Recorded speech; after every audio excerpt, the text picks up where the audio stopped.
So in this class, we'll try to look at how we can use primitive ints and the wrapper types. Okay, so let's look at an example program on how we can use the wrapper types to convert a string containing an integer to an int wrap to the primitive int value. Okay, so go under your package explorer. Okay, you can also go to package explorer from window and open perspective or show view, and you can use a package explorer. In the package explorer, it will show all the packages in the source directory. So go here, right click and say new class, and here I'm going to say demo wrapper types, and then I'm going to create a main method here so that you don't have to type it in after the class is created.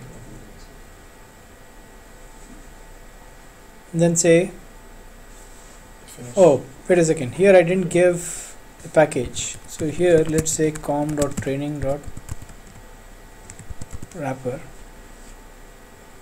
and then say finish. So it's going to create that class, and if you see, the main method here is generated for you, and it adds a comment which says it's an auto generated method stub. So you're going to add some code over here. So args is an array of strings which is passed from the command line when you run this program. So the first element of the array starts with index 0, so I can access it by arg0. Now there is a class in Java called integer, which basically wraps an integer, and it has a class method called parseInt. When I press P, as soon as I press P, it will show me all the possible methods that start with P. So I'm going to choose the first one, parseInt, and that arg0 is the first argument. I'm going to use arg0, which is the first element from the string array, and this guy is going to return me an int. Okay, int number, right, and then I'm going to print this int.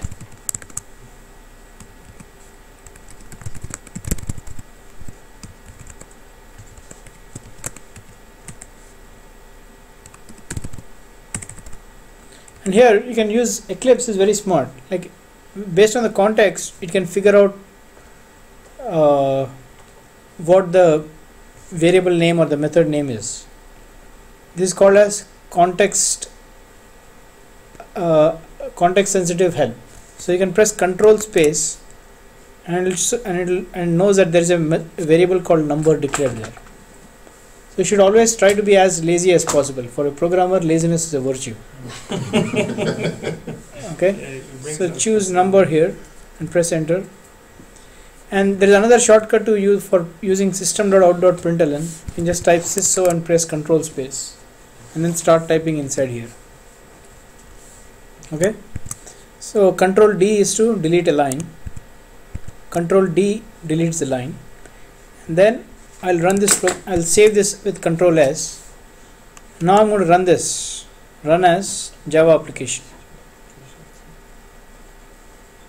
And then if you see, this fails with an array index out of bound exception, because I'm trying to access the first element of this array called args. But since I did not pass anything from the command line, it cannot access the first element because that array is empty. Okay, so when you try to access an array element which doesn't exist using an index, it will say the index is out of bound, right, because the length of the array is 0. Okay. So it throws an exception called array index out of bound exception. So now let's run it by passing some arguments to it. So go to open run dialog,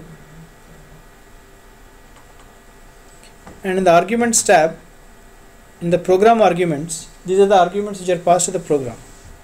enter some number like say 23, apply and then run. So 23 is the first argument. It's a string, but it gets converted to a number and we print it out. Okay, now let me pass a string which is not a number. So again go to run dialog, and in the arguments, let's say instead of 23 I pass a string called hello, apply and then run.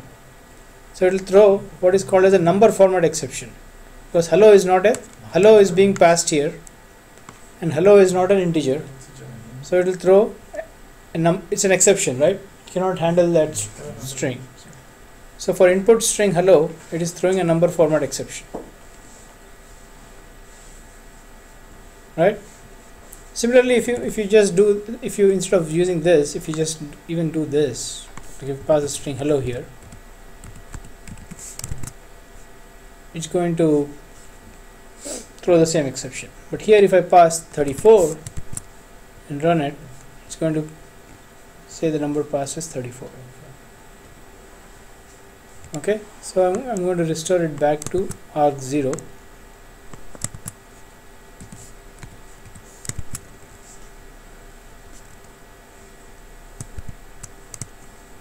Similarly, if somebody passes a float, right, what you can do is you can use the float wrapper type and press the parse, and you can parse a float. And here, let's say I pass a float in the first argument.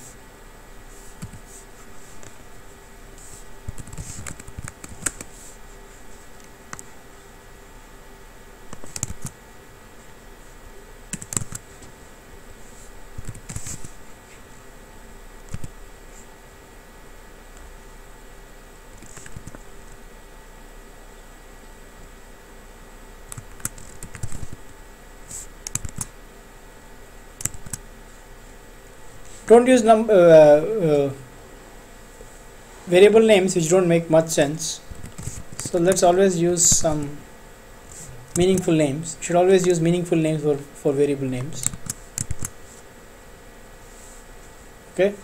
Then when I run this, open the run dialog, go to the arguments tab, and in the program arguments, let's pass 23, and then let's pass 34.567.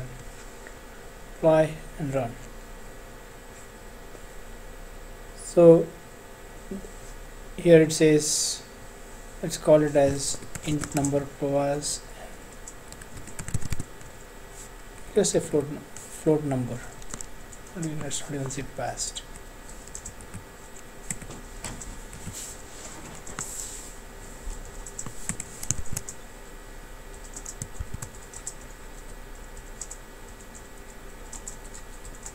And this is how the program runs.